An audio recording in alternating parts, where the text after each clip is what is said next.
उधर चुनावी नतीजों की तस्वीर साफ हो चुकी है और एग्जिट पोल के उलट इस बार के नतीजे चौंकाने वाले हैं। उम्मीद के उलट कई बड़ी प्रोफाइल के नेताओं को करारी हार का सामना करना पड़ा। सबसे ज्यादा चौंकाने वाला नतीजा अमेठी का रहा, जहां पर केंद्रीय मंत्री स्मृति ईरानी को ऐसे शख्स ने हार का सामना दिखाया है जिन्हें नामांकन के अंतिम दिन प्रत्याशी घोषित किया गया था।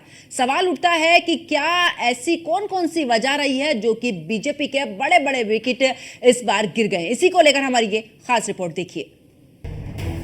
सियासी आंधी में उखड़ गए बड़े बड़े राजनीतिक बरगद, जो ना सोचा था ना उम्मीद की थी। टूट गई इस बार वो भी हद। यूपी में बीजेपी का प्रदर्शन ही पिछले 2 चुनावों से दिल्ली का नतीजा तय करता आया।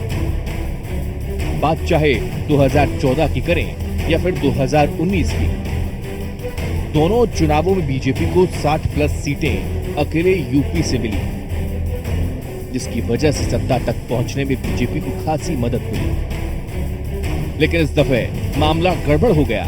सियासी आंधी में बड़े बड़े राजनीतिक बरगद उखड़ गए, जिनमें वो भी नाम रहे जिन्होंने शायद खुद को अजय मान लिया था।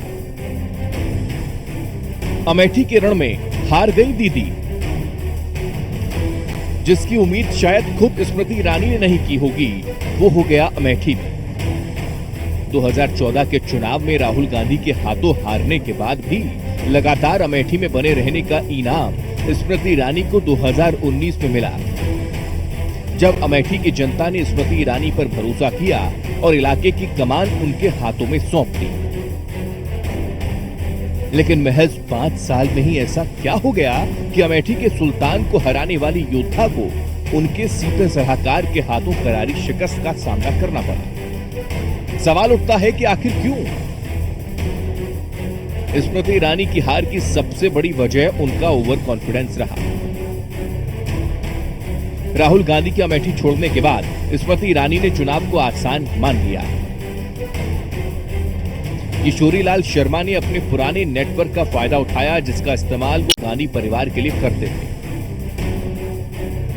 अमेठी में बदलते माहौल को स्मृति ईरानी और बीजेपी भांप नहीं पाई। अति आत्मविश्वास की वजह से प्रचार में भी थोड़ी ढिलाई की गई, और जब नतीजे सामने आए तो स्मृति ईरानी को तमाम दांवपेच के बाद हार का सामना करना पड़ा। दिल्ली के महलों की हनक, पांडे जी की फीकी पड़ी चमक। चंदौली से सांसद और केंद्रीय मंत्री रहे महेंद्रनाथ पांडे ने 2014 और 2019 में आसान जीत दर्ज की थी और केंद्र में मंत्री पद का ओहदा भी हासिल किया। लेकिन दिल्ली के राजमहलों की चकाचौंध में जनाब यूं मसरूफ हुए कि इलाके का दुख दर्द ही भूल गए। चंदौली की जनता की सबसे बड़ी शिकायत महेंद्रनाथ पांडे से यही रही कि वो क्षेत्र में ना तो समय देते हैं, ना ही जन समस्याओं के समाधान का प्रयास करते हैं। पूरे देश प्रदेश में जब सड़कें चमक रही हैं, ऐसे दौर में चंदौली लोकसभा क्षेत्र में टूटी सड़कों के नजारे आम बात है। केंद्र और राज्य की योजनाओं को अपने क्षेत्र में धरातल तक उतारने में भी महेंद्रनाथ पांडे का रिकॉर्ड ठीक नहीं रहा, जिसका खामियाजा उन्हें और बीजेपी दोनों को भुगतना पड़ा। बेटे बन गए सियासी विलेन, कौशल किशोर और टेनी की एक कहानी। केंद्रीय मंत्री कौशल किशोर हों या फिर अजय मिश्र टेनी, दोनों की कहानी लगभग एक जैसी। दोनों के राजनीतिक करियर में विवादों की वजह उनके बेटे रहे। बात अगर अजय मिश्र की करें तो फिर किसान आंदोलन के दौरान आंदोलनकारी किसानों पर जीप चढ़ाने को लेकर शुरू हुआ विवाद अजय मिश्र का आखिरी तक पीछा नहीं छोड़ पाया। इसे लेकर अजय मिश्र विपक्ष के निशाने पर भी आए, लेकिन ना तो उनका मंत्री पद गया, ना ही कार्रवाई हो पाई। इसको लेकर माहौल उनके पक्ष में कम था और आखिरकार ये नाराजगी मतदाताओं के वोट के रूप में दिखी और अजय मिश्र को उसका खामियाजा भुगतना पड़ गया। बात कौशल किशोर की करें तो लगातार 2 बार के सांसद रहने के बाद मिली करारी हार के पीछे उनके बेटे की कारगुजारी ही जिम्मेदार रही।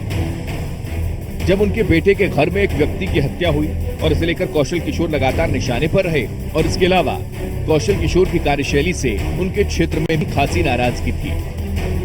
जिससे पहले से ही उनकी राह मुश्किल लग रही थी और आखिरकार नतीजा सामने है। Report news 1 India.